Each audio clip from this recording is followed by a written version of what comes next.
प्यारे बच्चों, कक्षा 10वीं गणित अध्याय 2 चरों का रैखिक समीकरण का महत्वपूर्ण प्रश्न हम देखने वाले हैं। देखिएगा, प्रश्न दिया गया है, दिए गए समीकरण का हल ज्ञात करेंगे। आपको ये समझ में आना चाहिए कि हल ज्ञात करने का मतलब है 3 प्रकार के हल प्राप्त होते हैं, या तो कोई हल नहीं होगा, एक अद्वितीय हल होगा, या फिर अनंत।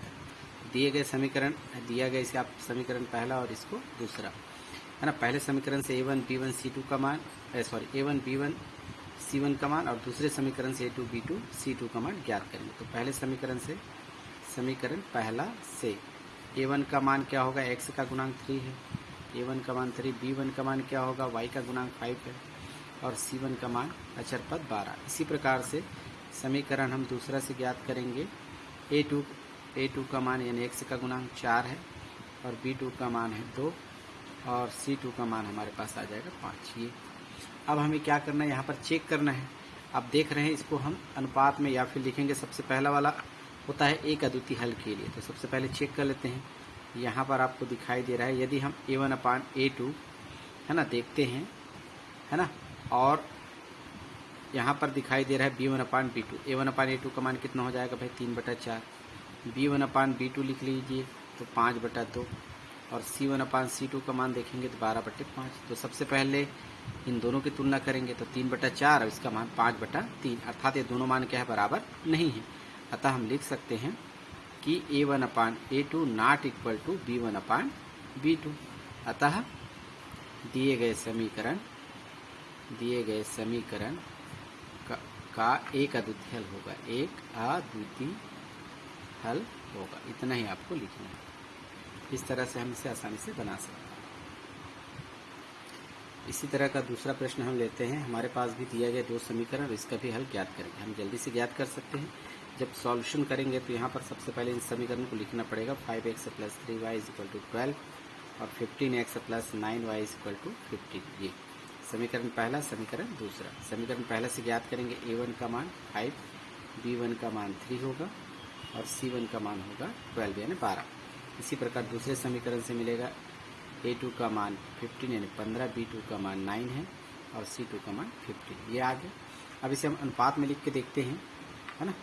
यहाँ पर आपको दिखाई दे रहा है A1/A2 बराबर क्या है, 5/15, और B1/B2 का मान कितना है भाई, 3/9, और C1/C2 का मान हमारे पास है 12/15। ये इसको थोड़ा सरल बनाया जा सकता है। 5 एकम 5 और 5 तिया 15, यानी कि A1/A2 का मान क्या आ गया, 1/3। ये आया। इसमें हम देखते हैं कैंसिल होगा, 3 एकम 3 तिया 9, यानी B1/B2 का मान हमारे पास आया 1/3। और इसी प्रकार से इसे हम काट सकते हैं, 3 से 3 × 12, 3 × 5 = 15। तो C1/C2 का मान आया 4/5। अब तीनों के अनुपात को देखेंगे तो पहला और दूसरे का अनुपात का मान एक जैसा दिखाई दे रहा है, 1/3 1/3, अर्थात ये दोनों बराबर है। लेकिन तीसरा क्या है, बराबर नहीं है। तो अतः हम यहाँ पर लिख सकते, चूँकि यहाँ पर A1/A2 बराबर है B1/B2 के, लेकिन तीसरा पद C1/C2 बराबर नहीं है। अतः इस तरह के जो समीकरण जो प्राप्त होते हैं, इसका कोई हल नहीं होता है। अतः दिए गए समीकरण का कोई हल नहीं होगा। इस तरह से लिखेंगे। एक और प्रश्न देखते हैं। इसी क्रम में एक तीसरा प्रश्न भी अध्ययन कर लेते हैं। यहाँ पे 2 समीकरण दिए गए, इसका भी हल प्राप्त करना है। तो पहले की तरह आप A1 B1 C1 निकालना सीख गए हैं। A1 का मान देखेंगे, x का गुणांक क्या है, 15 यानी 15। B1 का मान देखेंगे तो y का गुणांक है -3, और C1 का मान क्या होगा, 14 यानी 14।